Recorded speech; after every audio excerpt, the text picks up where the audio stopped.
Narendra Modi election commission ಜೊತೆ ಸೇರಿ vote ಚೋರಿ ಅಂದ್ರೆ ಮತ ಕಳ್ಳತನ ಕೆಲಸ ಮಾಡಿದ್ದಾರೆ ಅಂತ ಬೆಂಗಳೂರಿನಲ್ಲಿ ರಾಹುಲ್ ಗಾಂಧಿ ಬಿಜೆಪಿ ವಿರುದ್ಧ ಆರೋಪ ಮಾಡಿದ್ದಾರೆ. विधानसभा और लोकसभा के बीच में जादू से नए वोटर आते हैं और जहां भी इन नए वोटर्स ने वोट किया वहां वोट ಬಿಜೆಪಿ ಆರೋಪ ಮಾಡಿರುವ ಮಾನ್ಯ ರಾಹುಲ್ ಗಾಂಧಿ ಅವರು ಪ್ರೂಫ್ ಮಾಡಕ್ಕೆ ಆಗ್ಲಾರದೆ ಓಡಿ ಹೋದ್ರು ಅಂತ ಬಿಜೆಪಿ ಹೇಳ್ತಾ ಇದೆ. ರಾಹುಲ್ ಗಾಂಧಿಗೆ ಎಲೆಕ್ಷನ್ ಕಮಿಷನ್ ನೋಟಿಸ್ ಕೊಟ್ಟಿದೆ. ಇದಕ್ಕೆ ರಾಹುಲ್ ಗಾಂಧಿ ಅವರ ಹತ್ರ ಉತ್ತರ ಇಲ್ವಾ?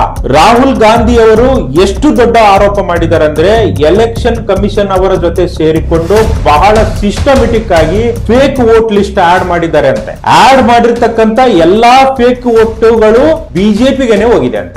ಯಾವ ತರ ಫೇಕ್ ವೋಟ್ ಆಡ್ ಮಾಡ್ತಾರೆ ಅಂತ ಅವರು ತುಂಬಾ ಸರಳವಾಗಿ ವಿವರಿಸಿದ್ದಾರೆ. ಮೊದಲನೇದು ಡೂಪ್ಲಿಕೇಟ್ ವೋಟರ್ಸ್ ಅಂದ್ರೆ ಒಬ್ಬ ವ್ಯಕ್ತಿನೇ ಬೇರೆ ಬೇರೆ ಕಡೆ ವೋಟರ್ ಲಿಸ್ಟ್ ಅಲ್ಲಿ ಇರ್ತಾನೆ. ಎರಡನೇದು ಫೇಕ್ ಆರ್ ಇನ್ವ್ಯಾಲಿಡ್ ಅಡ್ರೆಸ್ ಅಂದ್ರೆ ಅಲ್ಲಿ ಅಡ್ರೆಸ್ ಇರೋದಿಲ್ಲ, ಒಂದು ವೇಳೆ ಇದ್ರೆ ಅದು ಫೇಕ್ ಅಡ್ರೆಸ್ ಇರುತ್ತೆ. ಮೂರು bulk voters in single address ಅಂದ್ರೆ ತುಂಬಾ ವೋಟರ್ಸ್ ಒಂದೇ ಅಡ್ರೆಸ್ ಅಲ್ಲಿ ಇರ್ತಾರೆ. ಇದಕ್ಕೆ ಒಂದು ಎಕ್ಸಾಂಪಲ್ 80 ವೋಟರ್ಸ್ 10 ಸ್ಕ್ವೇರ್ ಫೀಟ್ ಅಲ್ಲಿ ಇದ್ದಾರೆ ಅಂತ ಹೇಳ್ತಾರೆ. 4 ಇನ್ವ್ಯಾಲಿಡ್ ಫೋಟೋಸ್ ಅಂದ್ರೆ ವೋಟರ್ದು ಪ್ರಾಪರ್ ಆಗಿ ಸರಿಯಾದ ಫೋಟೋಸ್ ಇರೋದಿಲ್ಲ. 5 ಮಿಸ್ಯೂಸ್ ಆಫ್ ಫಾರಂ 6 ಇನ್ನು 16-17 ವರ್ಷ ಆಗಿರೋದಿಲ್ಲ, ಅವರನ್ನು ಫಸ್ಟ್ ಟೈಮ್ ವೋಟರ್ಸ್ ಅಂತ ಹೇಳಿ ರಿಜಿಸ್ಟರ್ ಮಾಡ್ತಾರೆ. ಈ ಆರೋಪಗಳಿಕೊಂಡು ಬೆಂಗಳೂರಿನ ಮಹದೇವಪುರದ ಉದಾಹರಣೆ ಕೊಟ್ಟು 1,250,000 ವೋಟರ್ಸ್ ಫೇಕ್ ಇದ್ದಾರೆ ಅಂತ ಹೇಳಿ ಆರೋಪ ಮಾಡಿದ್ದಾರೆ. ಇದನ್ನು ಕೂಡ ಹೇಳಿದ್ದಾರೆ, ಎಲೆಕ್ಷನ್ ಕಮಿಷನ್ ಅವರು ವೋಟರ್ಸ್ ಲಿಸ್ಟ್ ಕೊಟ್ರೆ ನಾನು ಪ್ರೂವ್ ಮಾಡ್ತೀನಿ,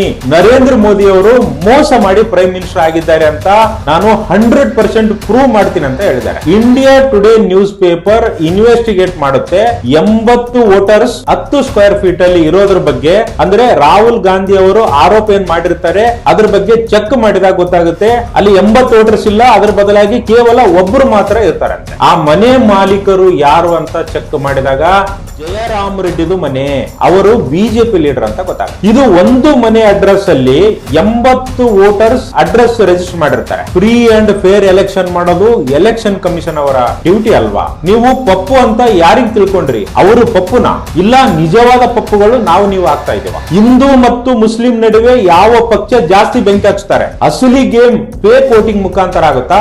1 ಲಕ್ಷ ಫೇಕ್ ವೋಟ್ಗಳ ವ್ಯಾಲ್ಯೂ ನಿಮಗೆ ಅರ್ಥ ಆಗಿಲ್ಲ ಅನ್ಕೊಂತೀನಿ. ಕೇವಲ ಒಂದು ವೋಟು ಎಲೆಕ್ಷನ್ ರಿಸಲ್ಟ್ ಬದಲಾಯಿಸಿ. ಈ ತರ ಸುಮಾರು ಸಲ ಆಗಿದೆ ಕೂಡ. ಫೇಕ್ ವೋಟ್ ಮಾತು ಒಂದು ವೇಳೆ ಸುಳ್ಳಾಗಿದ್ದರೆ ಎಲೆಕ್ಷನ್ ಕಮಿಷನ್ ಅವರು ರಾಹುಲ್ ಗಾಂಧಿ ಮಾಡಿರುವ ಆರೋಪಗಳಿಗೆ ಪಾಯಿಂಟ್ ಬೈ ಪಾಯಿಂಟ್ ಉತ್ತರ ಕೊಡಬೇಕಾಗಿತ್ತಲ್ವಾ?